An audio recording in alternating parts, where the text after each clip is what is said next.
Hello అండి, అందరికీ నమస్తే. Welcome to our channel cook with Telugu వెలుగు. ఇవాల్టి మన రెసిపీ మామిడికాయ వంకాయ సాంబార్. వేసవికాలం వచ్చేసింది కదండి, ఇక మామిడికాయలు ఎక్కడ చూసినా విరివిగా దొరుకుతున్నాయి. ఈ మామిడికాయ వంకాయ కాంబినేషన్తో ఒక మంచి కమ్మటి సాంబార్ని ఎలా ప్రిపేర్ చేసుకోవాలో ఈ వీడియోలో చూసేద్దాం. దీనికోసం కావాల్సిన పదార్థాలు: ఒక పెద్ద సైజు మామిడికాయని ఈ విధంగా పెద్ద పెద్ద ముక్కలుగా కట్ చేసుకోవాలి. చిన్న ముక్కలు కట్ చేసుకుంటే అవి సాంబార్లో కరిగిపోయి సాంబార్ మొత్తం పుల్లగా తయారవుతుంది. తర్వాత 2 medium size tomatoes, 2 medium size onions, ఒక 5 నుంచి 6 వరకు పచ్చిమిర్చి ఈ విధంగా సన్నగా పొడవుగా కట్ చేసి రెడీ చేసి పెట్టుకోవాలి. ఇక 2 లేదా 3 వంకాయలను ఈ విధంగా కట్ చేసి ఉప్పు నీళ్ళలో వేసుకోవాలి. వంకాయలకు బదులుగా మీరు మునక్కాడలు కూడా వేసుకోవచ్చు, టేస్ట్ చాలా బాగుంటుంది. తర్వాత ఒక చిన్న నిమ్మకాయ సైజ్ అంతా చింతపండు తీసుకొని నీళ్ళల్లో నానబెట్టి ఈ విధంగా రసం తీసుకోవాలి. సాంబార్లో మనం మామిడికాయ వేస్తున్నాం కాబట్టి కొంచెం పులుపు వస్తుంది, కాబట్టి ఈ రసాన్ని రుచికి సరిపడా వేసుకోవాలి. తర్వాత కందిపప్పుని ఉడికించి పెట్టుకోవాలి. ఇక్కడ నేను 150 గ్రామ్స్ వరకు కందిపప్పుని తీసుకున్నానండి. దాన్ని నీట్గా కడిగి ఈ విధంగా కుక్కర్లో వేసి 6 నుంచి 7 విజిల్స్ వచ్చే వరకు ఉడికించుకున్నాను. తర్వాత ప్రెషర్ అంతా పోయిన తర్వాత పప్పుని ఈ విధంగా ముద్దకంతో మెత్తగా ఎనిపి రెడీ చేసి పెట్టుకోవాలి. మెత్తగా ఎనిపిన తర్వాత దాంట్లో కొన్ని వాటర్ యాడ్ చేసి మనం రెడీ చేసి పక్కన పెట్టుకోవాలి. ఇక మెయిన్ ప్రాసెస్లోకి వెళ్ళిపోదాం. స్టవ్ వెలిగించుకొని ఒక డీప్గా ఉన్నటువంటి ప్యాన్ పెట్టుకొని దాంట్లో 5 నుంచి 7 స్పూన్ల వరకు ఆయిల్ వేసుకోవాలి. ఆయిల్ వేడయ్యాక 1/2 స్పూన్ ఆవాలు, 1/2 స్పూన్ జీలకర్ర, 1/2 స్పూను మెంతులు వేసుకోవాలి. ఇవి కొంచెం బాగా వేగిన తర్వాత ఆనియన్స్ వేసుకొని బాగా ఫ్రై చేసుకోవాలి. మరీ బాగా ఎర్రగా రోస్ట్ అవ్వాల్సిన అవసరం లేదండి, లైట్గా వేగితే సరిపోతుంది. ఇప్పుడు దీంట్లో కొంచెం కరివేపాకు యాడ్ చేసుకోవాలి. వీటన్నిటిని బాగా మిక్స్ చేసిన తర్వాత పచ్చిమిర్చి యాడ్ చేయాలి. ఇవన్నీ ఒకసారి బాగా మిక్స్ చేసిన తర్వాత టొమాటో ముక్కలు యాడ్ చేసుకోవాలి. ఇవన్నీ కూడా ఒకసారి బాగా కలియదిప్పుకోవాలి.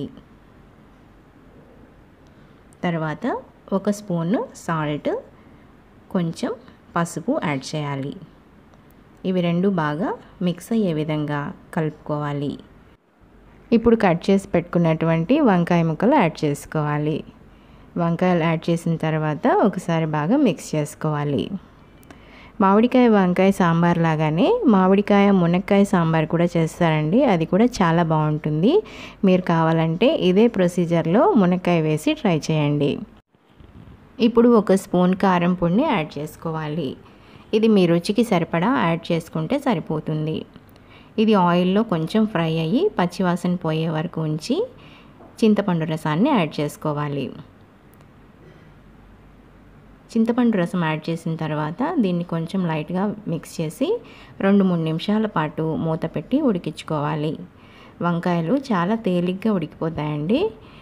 చూసారు కదా, చక్కగా ఉడికిపోయి పులుసు బాగా దగ్గరకు వచ్చేసింది. ఇప్పుడు మనము ఎనిపి పెట్టుకున్నటువంటి కందిపప్పుని దీంట్లో పోసుకోవాలి. ఇది బాగా చిక్కగా ఉంది కదండి, అందుకే ఇంకొక గ్లాస్ వాటర్ని యాడ్ చేశాను. మీరు కూడా మీ కన్సిస్టెన్సీని బట్టి వాటర్ని యాడ్ చేసుకోండి. ఇప్పుడు ఈ స్టేజ్లో మామిడికాయ ముక్కలన్నీ ఈ విధంగా వేసేసుకోవాలి. ముందుగా వేస్తే మామిడికాయ ముక్కలన్నీ మెత్తగా అయిపోయి చిదురుగా అయిపోతాయండి, అందుకని ఈ స్టేజ్లో వేస్తే సరిపోతుంది.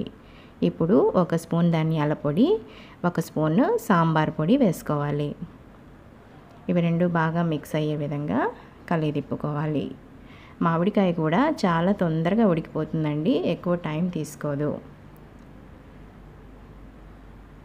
ఇప్పుడు మూత పెట్టి 5 నుంచి 7 నిమిషాల వరకు మనం ఉడికించుకోవాలి. చూసారు కదా మామిడికాయ ఎంత చక్కగా ఉడికిపోయిందో. ఈ విధంగా 1 స్పూన్ కానీ ఫోర్క్ కానీ తీసుకొని ఈ విధంగా గుచ్చి చూసారంటే మామిడికాయ ఉడికిందో లేదో మనకి తెలిసిపోతుంది. ఇక ఇంగువ పొడి ఈ విధంగా కొంచెం వేసుకోవాలండి. ఇంగువ వేసిన దానివల్ల సాంబార్కి మంచి రుచి సువాసన వస్తుంది. ఇంతే అండి. ఇక ఫైనల్గా ఒక గుప్పెడు కొత్తిమీర, తాజాగా ఉన్నటువంటి 2 రెమ్మల కరివేపాకు ఈ సాంబార్లో వేసేసి బాగా ఒకసారి కలిగి తిప్పేసుకుంటే మన మామిడికాయ వంకాయ సాంబార్ రెడీ అయిపోయినట్టే. చూసారు కదండి, వేడి వేడి రైస్లో ఈ సాంబార్ వేసుకొని అప్పడాలు కానీ వడియాలు కానీ నంచుకొని తింటే చాలా బాగుంటుంది. పిల్లలు పెద్దలు ఈ సాంబార్ని ఎంతో ఇష్టంగా తింటారు. సో ఇంకెందుకండి ఆలస్యం, మీరు కూడా ఈ వేసవి కాలంలో ఈ మామిడికాయల సీజన్లో ఈ మామిడికాయ వంకాయ సాంబార్ని మీరు కూడా ఒకసారి ట్రై చేయండి. మీకు ఎలా వచ్చిందో మాకు కమెంట్ చేయండి. ఈ వీడియో కనుక మీకు నచ్చినట్లయితే లైక్ చేయండి, షేర్ చేయండి, సబ్స్క్రైబ్ చేయండి. Thanks for watching.